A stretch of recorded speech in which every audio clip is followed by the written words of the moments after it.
Hello there, this is Dave Allen for No Stylus, and today we're going to have a look at an application called Ink Artist. It's not quite in the same league as Procreate, Art Studio or ArtRage, but at the same time it does have quite some nice facilities for doing some drawing. I like the way that it draws some lines.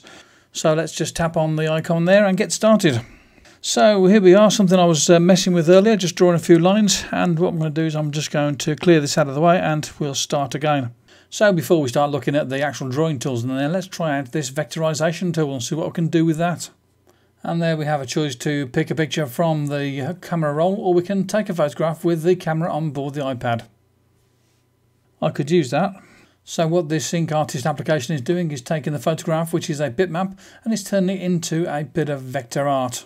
Maybe that's one of the reasons why some of the images in this look quite sharp, because the vector graphics are not rasters, which is bitmaps. So let's click on Done, and that will get it inserted into my picture there. And as you see, I can zoom in, zoom out with the pinch and the pull sort of two fingers on the screen. And also I can move around the screen by just two fingers on the screen and moving across there. So let's start putting one finger on the screen and start drawing some lines. And we've got some nice lines to draw with. And let's start from the bottom left here, this set of drawing tools here. And let's go to this first one and draw a nice line there. As you can see, I can change the opaque quality of it, so let's draw something a bit stronger. That's quite a nice one because it gives us a little sort of blob at the start of the line and it sort of tapers out a little bit. We can change the pressure on that as well, so let's do the same thing again, but that's different pressure. That was one simple movement from the top to the bottom of the screen there.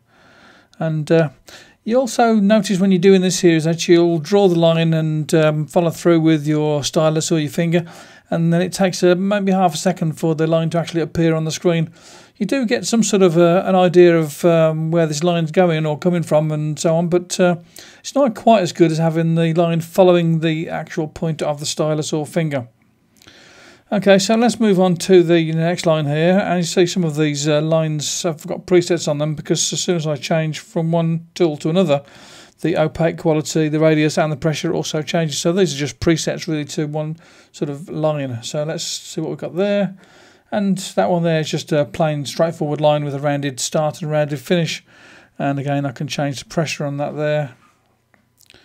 Didn't do a lot of difference to it. Now let me zoom into this here.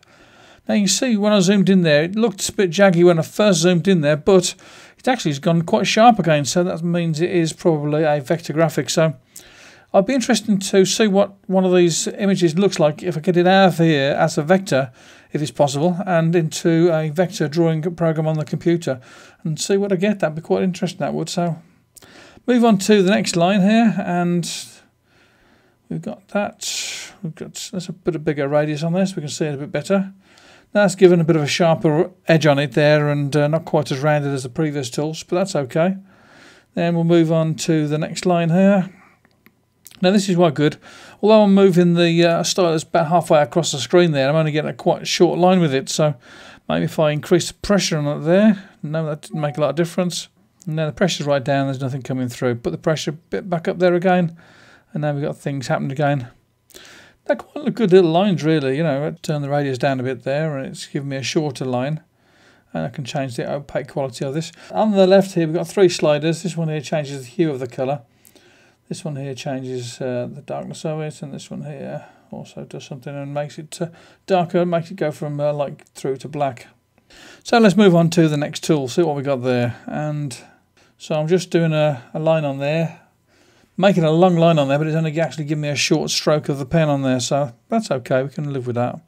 Change the pressure on it again, and not making a huge amount of difference. Go for the radius. Okay, so you can see what sort of line we're getting there now, a bit better now that we've got that radius up a bit higher.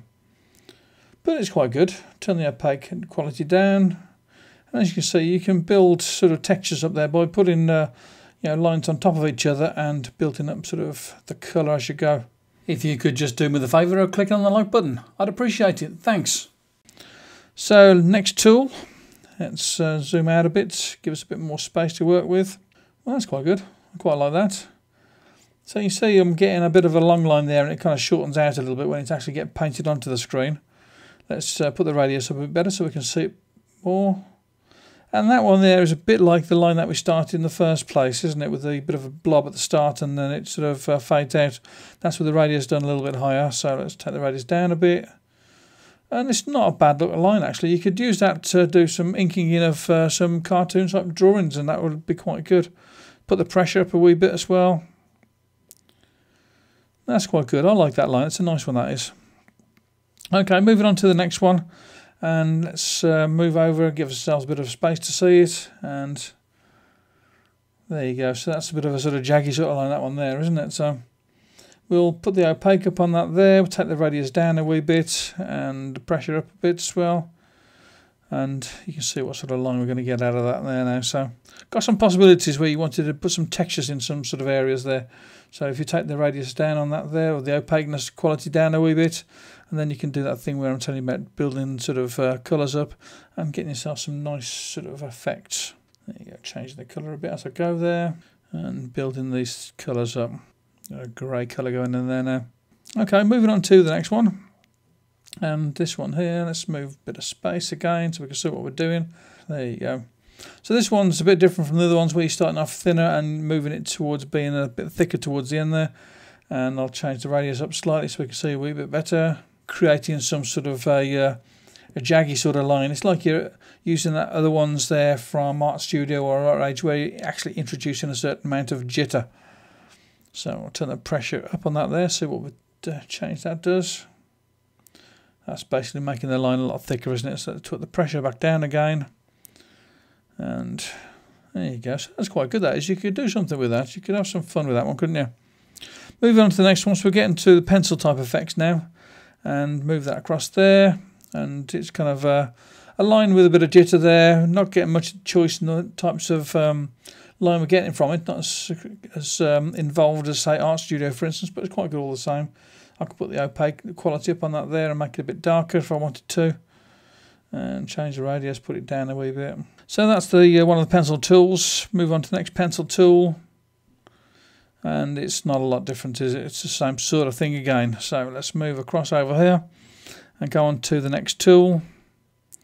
And this one here is giving us sort of dotty sort of effect. Again, quite good for building up sort of textures in some areas. So for instance, if we want to build up texture in this area here, we could turn the opaque quality part of it down and build that up.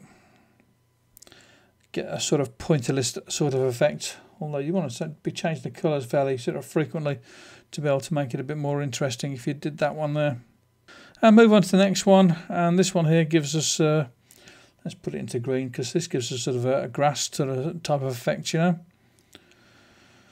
Well, I don't know about grass, but something that could be sort of a bit of a grassy sort of a feel to it. Can't make a lot of changes to that one, mind. It's yeah, that just kind of makes things a bit closer together, doesn't it? So we can see a bit better. And there you go. So the strokes are quite close together on that. So I'll put the pressure down on it again now. And now I'll do the same thing again, and you see it sort of spread them out a bit more. Turn the radius down as well. Let's get another colour so we can see what we're doing more. So there you go, that's the different sorts of lines that you can get. Now we've got an eraser on here. Now this is the eraser. Now the eraser is a bit on the poor side, to be quite honest, because with the eraser you don't get much options for changing how it works. It's just a straightforward hard razor with a hard edge. You can't change the quality of it, you can't soften it with the opaque. It's still just as hard as if you do it otherwise. And that is probably because of the fact that we're working with kind of vector sort of drawings here rather than having the bitmaps that we're working with in the other drawing tools. We can move the sliders away from the bottom, we need a bit more space. Put them back again. Same with this here, we can get rid of those settings from the right hand side, and by popping on that there we can get rid of the colour palette too. We've got a redo and an undo here, so that's the undo and that's the redo. We can put a background onto this here, so let's just centre this up again. And then what we'll do is we will go for a background, and we'll use, it says system image, but really it should be a custom background, or it should be a built-in background. Let's go for one with some flowers in it. And when it comes in, and you don't get any chances to change it, so that's it. Pretty useless really, to be quite honest. What can you do with it once it's there? You might want to move that and put it somewhere else. So really, if you're going to put a background in there, probably the best thing to do is to put it in beforehand and then start working on it afterwards. Let's go for this one here again, and this time we'll go for just a textured sort of thing. Put the texture in. I can't see very well there. Let's zoom in a bit closer. So there's the texture look.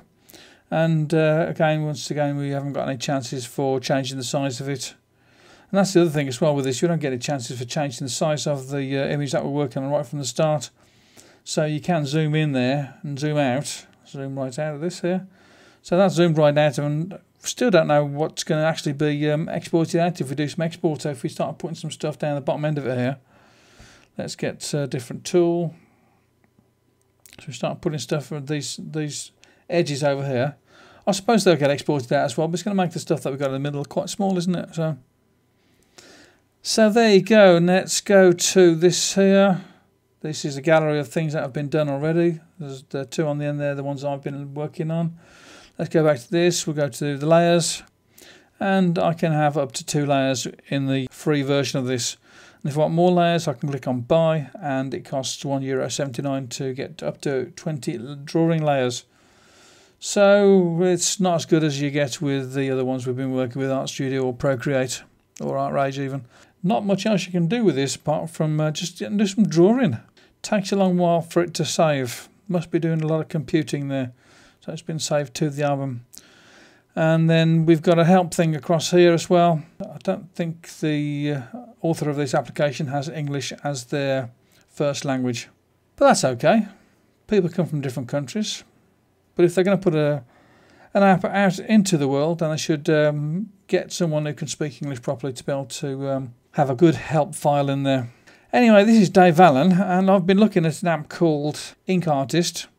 It is quite a good little application. I like it. It's got some good points about it, although it's got a long way to go in terms of the tools when you compare it against other apps that we've looked at, such as Procreate, ArtRage and Art Studio.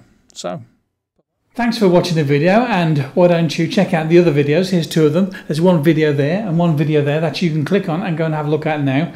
And don't forget that you can also subscribe. Talk to you again soon. Bye bye now.